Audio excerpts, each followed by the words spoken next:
الله أكبر. الله أكبر.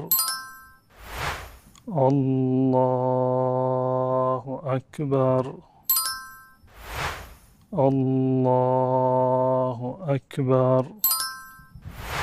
در مورد گرفتن دسته ها در حالت قیام که به چه کیفیتی باشد، دو کیفیت از پیامبر ثابت هست و در فقه اسلامی وارد شده. گرفتن دست به این کیفیت ثابت نیست. هر کسی این گونه در هنگام نماز بایستد و بازوی خودش را بگیرد، چون این خلاف سنت هست و ثابت نیست.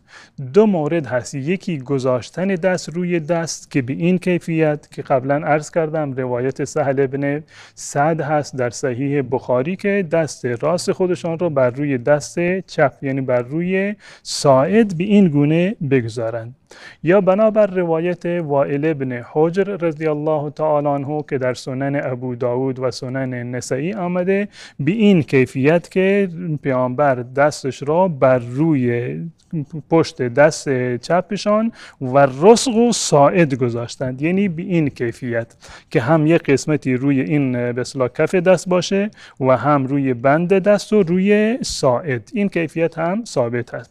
و روایت دیگری هست در این زمینه از وائل ابن حجر در سنن نسائی که وقتی که رسول الله صلی الله علیه و سلم در نماز بودند فقبض بیمینه علی شماله، دست چپ خودشان را با دست راست می گرفتند.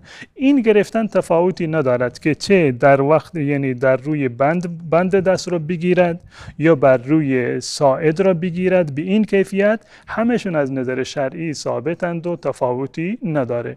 چه دسته ها را بگیرید به این کیفیت و یا اینکه دسته ها را وضع بکنید بگذارید دست روی دست به این کیفیت، این تمام صورت ها از سنت رسول الله صلی الله علیه و سلم ثابت هست و صحابه برای ما نقل کردند. شما هم به هر کیفیتی که توانستید و برای شما میسر بود یکی از این کیفیت ها را انتخاب بکنید و این گونه نماز بخوانید.